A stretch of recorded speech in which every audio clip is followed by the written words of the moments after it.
All right, welcome back, everyone. Stargazing and film watching, that is what everyone is doing right now in Cannes, France.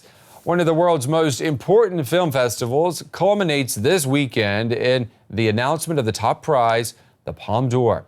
We begin with a sample of some of the favorite contenders. It's been a long time since Cannes has had so many deserving films in the running for the Palme d'Or. One prime contender is Police by Maïwenn Lebesco. Bon, allez, hop, changement de programme, tout le monde parle. Foyer Saint-Denis, une mère a enlevé son bébé de 6 mois. Elle est dangereuse, antécédents psy, toxico. Allez, vous partez tous. Vas-y, Laura. Mélissa, tu veux... Set in the French police's child protection unit, the film gives a glimpse into the everyday life of the investigators. Director Maïwenn Lebesco follows their cases, providing an insight into the challenges of the job. Another frontrunner is Le Havre by Aki Kaurismäki.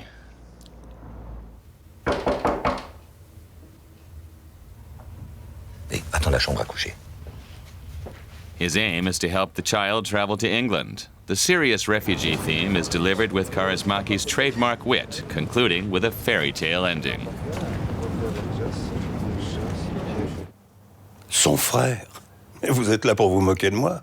Je suis l'albinos de la famille. Et pour votre malheur, non seulement journaliste, mais aussi avocat. And the third favorite is We Need to Talk About Kevin by Lynn Ramsey. Kevin has committed a high school massacre. It's a family drama, an anatomy of a tragedy. Tilda Swinton as the mother has a good chance of picking up the Best Actress award. More favorites are expected to emerge by Sunday, a tough decision for the jury this year. All right, well, one of the most talked about films at Cannes this year is Stopped on Track, a work by the German director Andreas Dresen that tackles the topic of death and dying. Now, you may remember Dresen's last title at Cannes, Cloud 9, which featured explicit sex among senior citizens. Well, Dresen never promises an easy time at the movies, one reason why he's so successful. Well, we called up with him at the festival. The doctor tells Frank he has a brain tumor. It's a death sentence for him. The doctors can't do anything and give him only months to live. That's the starting point of Stopped on Track, a film about death and the process of dying. It's never, or at least very rarely, the main topic of a film. And for us, it was interesting to show in great detail what death means for those involved, what it means for the person who's dying and has to say goodbye, and what it means for the friends and family, work colleagues who have to come to terms with it. German film director Andreas Dresen has a proven track record of turning the most difficult subject matter into box office hits.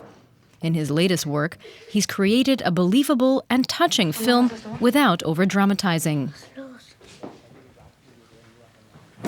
He tries to find stories which affect all of us and shoots them close up and personal. Stopped on Track will be showcased in the Un Certain Regard section at the Cannes Film Festival. It's the second time that the festival has invited him. The last time was with Cloud 9, a film examining love among senior citizens. The first time I was here 3 years ago, I went up the red carpet to the Certain Regard section. The festival director, Thierry Frémont, said to me, "Welcome to the family. You're treated like a special person here. It's an exclusive club." And Dresen is now a member of that club. He observes people closely and incorporates improvisation into his films. That goes down well with French audiences. Stopped on Track pulls no punches, but also shows lighter moments. It's a very, very strong and reality movie. It didn't over-dramatize, and it sort of gave way to all of the characters. So honest that I'm not able to talk now. Sorry for this, it blows you away, really. While avoiding mention of the afterlife, the film manages to be positive. The film is full of beautiful messages. A message about sticking together, of solidarity and love between people is in every scene. The result is that Stopped on Track manages to show that death is as much a part of life as birth itself. All right, well, shifting gears a little bit now. She has been on the big screen for nearly half a century, the British actress Charlotte Rampling. Well, in the new bio-documentary, The Look, she exposes the most intimate corners of her professional and private life through discussions with people who have helped shape her image. My favorite part is when Rampling jokes with Peter Lindbergh about what a little plastic surgery would do to her face. Well, the 65-year-old star decides to forego any nip or tuck. A graceful ager. I know how people feel. The roles are reversed. This time, Charlotte Rampling is the one holding the camera and giving directions. Here in a scene from the film The Look, she's photographing Peter Lindbergh. He's a man made famous by his portraits of supermodels. And now it's his turn to play up to the camera. Charlotte Rampling is no stranger to the big screen. But she never thought she would be the subject of a documentary film. I'm actually a very, very private person. I mean, I do sort of the things that I do, but to actually get me out and to do these things has always been difficult anyway. So to get me out and do this is even like much more difficult because I'm the only one that's implicated. That's not entirely correct.